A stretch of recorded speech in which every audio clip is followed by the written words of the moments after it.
Leone कहता है ये उस डेमन की बनाई हुई दुनिया है और जितना हमने सोचा था वो तो उससे भी ज़्यादा पावरफुल है।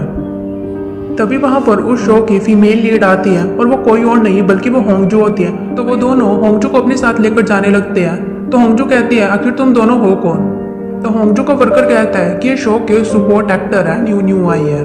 उसके बाद मूयंग और लियोन को वहाँ पर एक आवाज़ सुनाई देती है और तभी वो देखते हैं कि उनके कॉस्ट्यूम अपने आप चेंज हो जाते हैं और होंगजू उनके साथ अपना सीन शूट करने लगती है। तो लियोन उसे कहता है कि ये फालतू के ड्रामे बंद करो, हमारे साथ वापस चलो। तभी होंगजू लियोन का थप्पड़ लगा देती है। तो लियोन भी होंगजू के स्टमक पर स्मैक कर देता है। ये देखकर डायरेक्टर सीन कट कर देते हैं और वो लियोन को कहते हैं कि तुम एक्टर के ऊपर हाथ कैसे उठा सकते हो। उसके बाद वो फिर से सीन शूट करने लगता है। तभी होंगजू उन दोनों को कहती है कि तुम दोनों रियल नहीं हो, मंचूरिया में जो लियोन है वो रियल लियोन है। और ये लाइंस उसी सीन की स्क्रिप्ट में लिखी होती है जिसे देखकर लियोन और मूयंग बहुत ज़्यादा चौंक जाते हैं। तो लियोन कहता है कि उस डीमन को हम दोनों के बारे में बहुत कुछ पता है और वो बहुत ज़्यादा पावरफुल है। उसके बाद वो दोनों अपनी पावर का यूज़ करने लगते हैं, लेकिन तभी वो नोटिस करते हैं कि उस वर्ल्ड में उनकी पावर्स काम नहीं कर रही होती है। वहीं हम शिंजू को देखते हैं जो कि टेलुपा को इसके बारे में सब कुछ बता देता है। तो टेलुपा कहती है कि उन दोनों की हिम्मत कैसे हुई उसकी दुनिया में जाने की। तो यून शिंजू को बताता है कि वो एक ऐसी दुनिया है जहाँ पर टेलुपा या फिर भगवान भी इतना ईजिली नहीं जा सकते और वहाँ से वापस आना बहुत ज़्यादा मुश्किल है कि वो एक टाइगर है जो कि हर किसी की नकल कर सकता है, चाहे वो जानवर हो या फिर कोई इंसान। वो जो कुछ भी देखता है, जो कुछ भी सुनता है, इनफैक्ट वो इंसानों की मेमोरी को भी कैप्चर कर सकता है। और अब वो माउंटेन गॉड बनना चाहता है। तो टेलुपा से पूछते हैं कि उन दोनों ने वापस आने के बारे में कैसे सोचा है। तो शिंजू कहता है कि लीरंग ने लियोन के हाथ में एक रेशम का धागा बांधा हुआ है जिसकी हेल्प से वो वहां से बाहर आएंगे। ये सुनकर टेलुपा और योन दोनों बहुत ज्यादा चौंक जाते हैं। तो टेलुपा कहती है कि इसका मतलब ये है कि उस दुनिया का रास्ता अभी भी खुला है और वो कभी भी अपनी दुनिया छोड़कर इस दुनिया में आ सकता है। और वो शिंजू को कहते हैं कि इस टाइम लीरंग खतरे में है। फिर हम लीरंग को देखते हैं जो कि उसी थ्रेड को पकड़कर खड़ा होता है। तभी उसके पास शिंजू का कॉल आता है और वो उसे कहता है कि जल्दी से अपना ब्लड उस थ्रेड के ऊपर लगा दो। और लियोन बिल्कुल ऐसे ही करता है, वो अपनी उंगली काट कर अपना ब्लड उस थ्रेड के ऊपर लगा देता है। लेकिन उस कॉल पर शिंजू नहीं बल्कि वो जंगसन टाइगर होता है और वो लीरंग को कहता है कि फाइनली अब मैं इस वर्ल्ड में एंटर कर सकता हूँ। उसके बाद वो उस ब्लड को उस थ्रेड के ऊपर से साफ करने की कोशिश करता है, लेकिन वो ब्लड पूरे थ्रेड के ऊपर फैल जाता है। वहीं हम शिंजू को देखते हैं जो कि लीरंग को कॉल करने की कोशिश कर रहा होता है, लेकिन वो उसका कॉल नहीं उठा रहा होता है। तो योन उसे कहता है कि जल्दी से लीरंग के पास जाओ और उसे कहना कि उस थ्रेड के ऊपर गलती से भी अपना ब्लड मत लगा देना। उसके बाद शिंजू वहां से चला जाता है। तो योन टेलुपा को कहता है कि मुझे लगता है कि ये सब कुछ मूयंग कर रहा है। तो टेलुपा कहती है कि मुझे भी यही लगता है क्योंकि मूयंग को अपनी बॉडी फिक्स करने के लिए जंगसन टाइगर की जरूरत थी। तो योन कहता है कि अब लियोन वहां से बाहर कैसे आएगा। फिर हम लियोन को देखते हैं जो कि एक आदमी से पूछता है कि शो की स्क्रिप्ट किसने लिखी है। तो वो उसे बताता है कि एक डायरेक्टर ने लिखी है। उसके बाद लियोन उस डायरेक्टर की अच्छे से धुलाई करता है कि क्या तुम जंगसन टाइगर हो। तो वो कहता है कि नहीं, मैं जंगसन टाइगर नहीं हूँ, ना ही मुझे उसके बारे में कुछ पता है। और फिर हम लीरंग को देखते हैं और उसे उस रूम से लियोन की आवाजें आने लगती है। और तभी लीरंग के रूम में उसी जंगसन टाइगर की दुनिया की कुछ लड़कियां आ जाती हैं जो कि लीरंग की तरफ तलवारें लेकर बढ़ने लगती है। वही फिर सीन शिफ्ट होता है और हम मूयंग को देखते हैं। वो एक छोटी लड़की के पास जाता है जो कि पॉपकॉर्न खा रही होती है और उसे कहता है कि तुम भी जंगसन टाइगर हो ना। तो वो कहती है कि नहीं, मैं जंगसन टाइगर नहीं हूँ। तो मूयंग कहता है कि जो पॉपकॉर्न तुम खा रही हो, जब हम गेम खेल रहे थे तो होंगजू सेम यही पॉपकॉर्न खा रही थी। तो वो लड़की जोर जोर से रोने लगती है और वो कहती है कि मुझे यह पॉपकॉर्न किसी ने दी है। और तभी वो लड़की अचानक से होंगजू का रूप ले लेती है और वो कहती है कि हाँ, मैं ही जंगसन टाइगर हूँ। ये सुनकर मूयंग जंगसन टाइगर के ऊपर अटैक कर देता है, लेकिन वो बहुत ज़्यादा पावरफुल होता है और वो मूयंग को कहता है कि चलो तुम्हारी बनाई हुई दुनिया में कुछ गेम खेलते हैं। उसके बाद वो मूयंग को टीवी दिखाती है जिसमें कि हम मूयंग को देखते हैं और वो उसका फ्यूचर होता है जहाँ पर वो अकेले बैठा होता है और वो उसे कहती है कि तुम तो जोसियन पीरियड में मर चुके थे, लेकिन फिर भी तुम फ्यूचर में जिंदा हो गए और उसके बाद तुम भी लोगों की नकल करने लगे। और वो कहती है कि तुम भी बिल्कुल मेरे जैसे एक मॉन्स्टर ही हो। तो मूयंग कहता है कि मैं तुम्हारी तरह बिल्कुल भी नहीं हूँ और वो कहता है कि तुमने ही मुझे यहाँ पर बुलाया था। उसके बाद वो अपने नेक पर एक कट मार देती है और वो कहती है कि होंगजू की बॉडी तुम्हारी वजह से मर जाएगी और उसके बाद तुम्हारी साइड कोई भी नहीं होगा। तभी वहाँ पर लियोन आ जाता है और वो जंगसन टाइगर के ऊपर अटैक कर देता है और वो कहता है कि मेरे फ्रेंड को टॉर्चर करने की कोशिश भी मत करना। लेकिन होंगजू के ऊपर उस वेपन का कोई भी असर नहीं होता। फिर जंक्शन टाइगर लियोन को कहता है कि तुम्हें अपने फ्रेंड के बारे में कुछ भी नहीं पता। तो उसके बाद जंक्शन टाइगर लियोन का गला पकड़ लेती है और वो उसे उठाकर नीचे फेंकती है। और तभी जंक्शन टाइगर रिमोट का एक बटन दबाती है और वो कहती है कि मैं तुम्हें होंगजू को बचाने के लिए सिर्फ 1 घंटा दे रही हूँ। उसके बाद लियोन और मूयंग उसकी तरफ अटैक करने के लिए बढ़ते हैं और उसके बाद लियोन और मूयंग एक दूसरी जगह पर पहुंच जाते हैं और तभी वो देखते हैं कि उनके पास होंगजू को बचाने के लिए सिर्फ 1 घंटा होता है। तो लियोन उससे पूछता है कि होंगजू के ऊपर तुम्हारे वेपन का असर क्यों नहीं हुआ। तो मूयंग कहता है कि शायद इसलिए क्योंकि वो बॉडी उसकी रियल नहीं थी। तो मूयंग लियोन को बताता है कि वो टाइगर किसी की भी मेमोरीज में झांक सकता है, मतलब कि उसने ये दुनिया मेरी मेमोरी चुराने के बाद बनाई है। तभी वहाँ पर कुछ लोग आ जाते हैं। तो लियोन उससे पूछता है कि तुम कौन हो। तो बाद में कहता है कि मैं डुहान हूँ। उसके बाद डुहान के आदमी मूयंग और लियोन के ऊपर अटैक करने की कोशिश करते हैं, लेकिन मूयंग और लियोन दोनों साथ में मिलकर उनके सभी आदमियों की अच्छे से धुलाई करते हैं। उसके बाद मूयंग डुहान के ऊपर अटैक करने की कोशिश करता है, लेकिन डुहान बहुत ज़्यादा पावरफुल होता है और वो मूयंग को नीचे गिरा देता है। उसके बाद लियोन डुहान के ऊपर अटैक करने की कोशिश करता है, तो डुहान लियोन को भी नीचे गिरा देता है। फिर मूयंग और लियोन दोनों साथ में मिलकर डुहान के ऊपर अटैक करते हैं, लेकिन वो फिर भी डुहान का कुछ भी नहीं बिगाड़ पाते। और तभी हम देखते हैं कि वो लोग सिर्फ वहाँ पर एक सीन की शूटिंग कर रहे होते हैं। फिर सीन शिफ्ट होता है और मूयंग और लियोन देखते हैं कि वो एक टॉक शो पर पहुँच जाते हैं। तो लियोन मूयंग को कहता है कि जंक्शन टाइगर हमारे साथ चैनल चेंज कर करके एक गेम खेल रहा है जिसमें कि हमें जीतना ही पड़ेगा।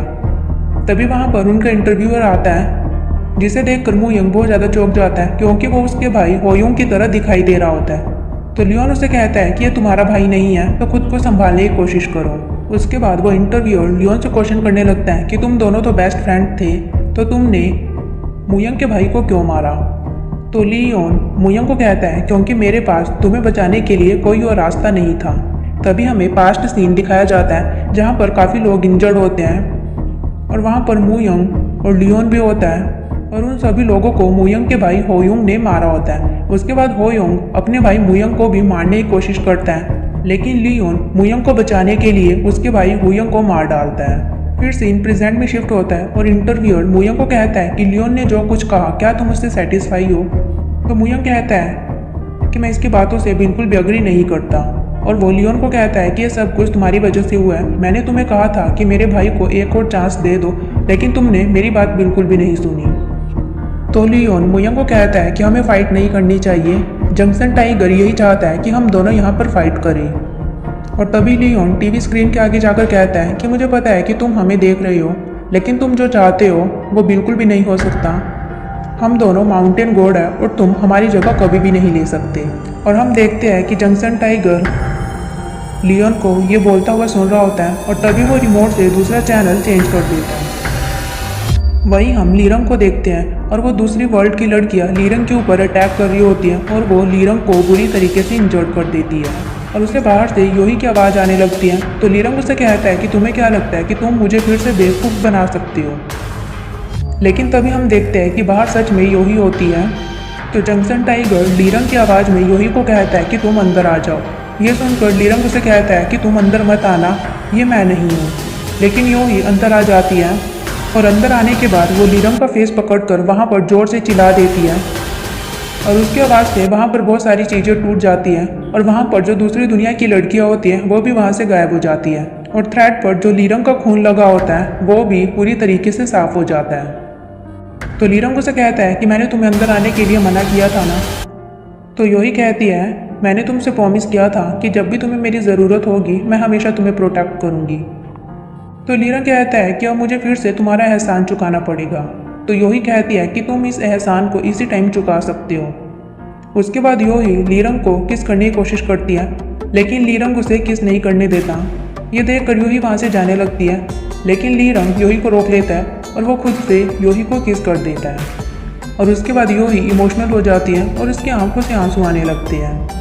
अब हम रियल जंक्शन टाइगर को देखते हैं जो हमजो से कह रहा होता है कि एक बार जब ये शादी खत्म हो गई तुम हमेशा के लिए मेरी पत्नी बन जाओगी। और यहाँ हमें पता चलता है कि आज इन दोनों की शादी है और सेरेमनी स्टार्ट हो चुकी है। यहाँ इन लोगों को एक रिचुअल परफॉर्म करना होगा जिसमें होंगजू को ग्रूम के जूते कप से चाय या कोई सी ड्रिंक पीनी होगी, जिसे पीने के बाद वो अपनी पास्ट की सारी ही मेमोरी को भूल जाती है। लियोन और मुयंग भी वहाँ पे आ जाते हैं। मुयंग होंगजू को देख के लियोन से कहता है कि उसकी आंखें अभी ब्लैंक है। उसके बाद जंक्शन टाइगर उन्हें बताता है कि अब ये इसी दुनिया से बिलोंग करती है, अब ये जंक्शन टाइगर की ब्राइड बन चुकी है और अगर तुम लोग मुझे मारना चाहते हो तो उससे पहले तुम्हें इसे हराना होगा। बट मुयंग ऐसा करने से मना कर देता है। लियोन उसके शोल्डर पे अपना हाथ रख के कहता है कि चलो होंगजू को अपने साथ लेकर चलते हैं।